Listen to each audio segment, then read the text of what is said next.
Hey guys, hope you're all doing really well. The good folks over at QRD Gaming were nice enough to send me out the Stellar T5 Switch controller to review for you guys. So without further ado, let's get into it.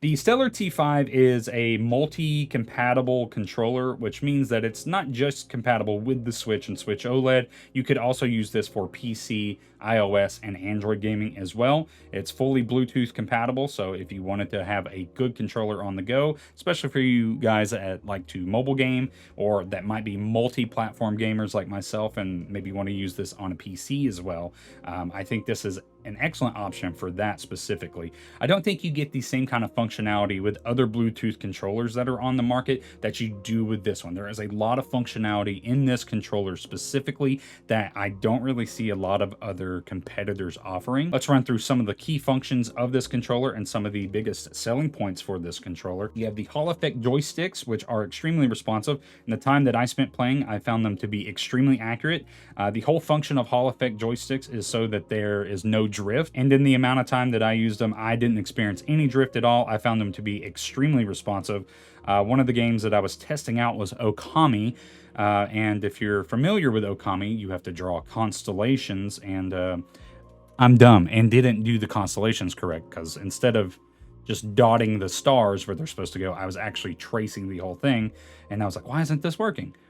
And it turns out I was just playing the game incorrectly. But in terms of tracing the actual constellations, these joysticks were extremely accurate. There's also programmable macro buttons on the backs of the controllers. So for those of you who might be playing PC games and you want to, rebind some of your buttons, there's that functionality as well. Additionally, they are micro switch buttons, which means that they have the mechanical sound and feel to them. And these can be a bit loud, so depending upon your preference on that, that could be a con or a pro.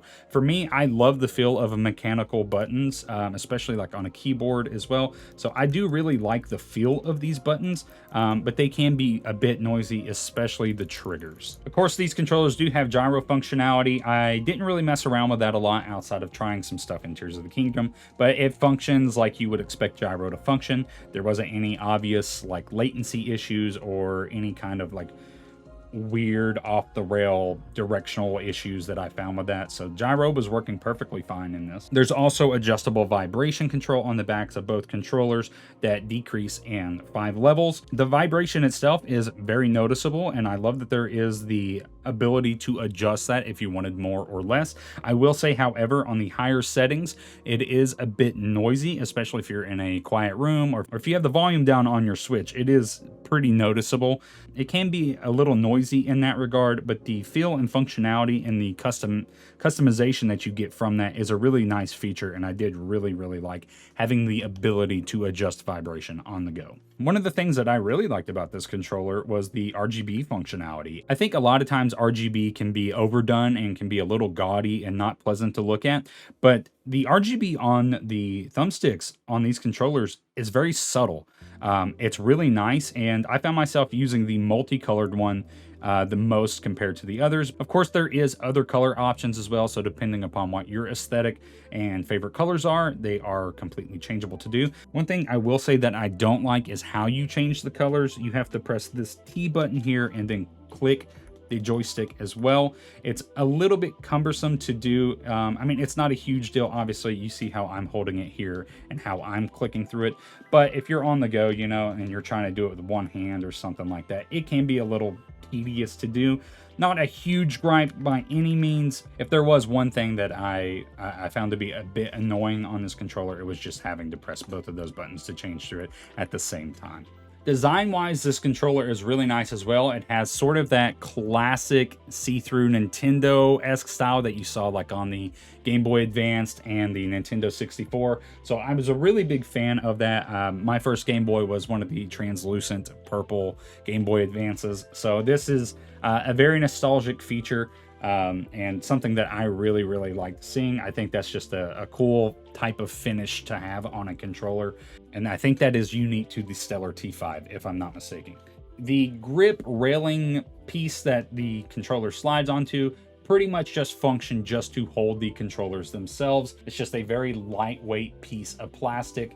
So it's not really anything groundbreaking here. This is purely just to hold your controllers. Additionally, you do not charge through this. Instead, each controller has a USB-C port on the backs of the controllers for you to charge. This controller has a 6.5-hour battery life with 30-day charge retention, so plenty of time for you to get a lot of gaming in done on these on a single charge. The overall feel of the controller was one of the biggest factors for me. My hands are on the larger size, so comfort for me is a big thing. That's not really something you get with traditional Joy-Cons. So for me, the wide grip on this was probably my favorite aspect of this controller. It's extremely comfortable to use, and it made playing in docked mode so much more convenient and so much more pleasant, and it was honestly the biggest takeaway with this controller for me. Just to get a size comparison, this is what you'll be looking at compared to a Pro controller. As you can see, the profile is a little bit smaller on the Pro controller, and your grip is a little bit more in than compared on the QRD. I will say that the Pro controller is probably my favorite controller to use, but the Stellar T5 is actually giving it a run for its money in terms of comfort. One downside that some people might have with this is because it does have that wider profile and it is a little bit bigger. It is a pretty beefy controller compared to what you might typically be used to. One of the things that I'm not so sure I love about this controller is the overall weight and feel of material. It does feel a little bit like the aftermarket Switch controllers that you could get for like 20 bucks. I don't think it's quite that level. It's somewhere in between the Pro controller and that, but it was one of the more noticeable things on this, especially going from a Pro controller to this. It is going to weigh significantly less, and the build quality is going to feel very different. Another thing with the RGB is that I noticed it does not stay on whatever RGB color you had last. So whenever you stop using the controller and they turn off, you'll have to cycle back through in order to get to the color that you want. It is a little annoying. I would like to have the color that I was last using stay there, but not a huge deal. I mean, it's just a couple button clicks. Just one of those quality of life things that I think would make it a little better. So comfort was the big thing for this, especially with me having a little bit larger hands. But a downside to that, ironically enough, is to slide these off of the grip. The buttons are a little hard to get to with bigger fingers and a little hard to grab. I have to like kind of death grip the controller to even get the button pressed in order to slide it off the railing. I think that is one of the downsides to this controller, is just not being able to easily press the button in and slide them off.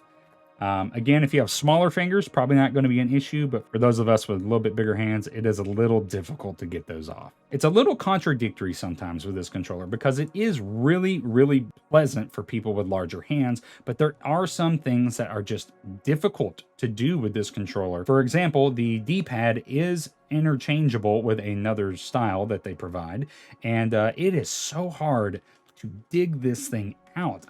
I'm just struggling. I don't know if there is an easier way to do this, but I have the hardest time in the world getting this D-pad out. Also, if you're using a newer Switch dock, like with the Switch OLED where the USBs are on the side, you're unable to dock your Switch with these controllers on just because the USB cords will be in the way and you will not be able to slide them down all the way. Overall, I think this is an extremely good controller and one that is worth looking at if you're looking for a Joy-Con or Pro controller alternative. The Stellar T5 right now is coming in at $58.99 USD, so it is a little bit cheaper than what you would see through a Pro controller. It has a lot of the same functionality with the same layout, but yeah, the comfort that these provide is so noticeable, and it is the biggest factor for me. I play my Switch in handheld a lot, like a solid 90% of the time. So to have an alternative to Joy-Cons, which are cramping my hands after, you know, tons and tons of time playing it, to have this controller be so comfortable to use and just be so pleasant and so quick to connect to, just makes it so nice. So there it is, the Stellar T5 QRD gaming controller. I think it's a really good alternative to Joy-Cons and the Pro controller if you're looking for something a little bit cheaper. The Stellar T5 is coming in at around $58.99 as the time of this recording. If the Stellar T5 is a controller you are interested in picking up, then there will be a link in the description to take you directly to the QRD website, and be sure to use promo code YTT10 for 10% off. So it's a good alternative if you wanted to save a little bit of money and have a little bit more functionality to use across multiple platforms. It's got a great feel, it's got a lot of great functionality, and I think it's a really good option for anybody that's looking for a wide grip controller. But that'll do it. Let me know what you guys think. Would this be a controller you think you might pick up? I am really impressed with it, I gotta say. Again, special thanks and huge shout outs to QRD for trusting me enough to review this product for you. I hope you guys really, really like it. And if you end up getting one, let me know. That, of course, will bring us to the end of the video. Thank you guys so much for watching. I hope you enjoyed this review. And if you'd like to see more content like this from me, please let me know. I'd love to try it out and see what we could come up with. If you aren't subscribed, please subscribe, like the video, share it with a friend, do all the things to boost the YouTube algorithm. But that's going to do it. Thank you guys so much for watching. And until next time, I'll see you in the next one.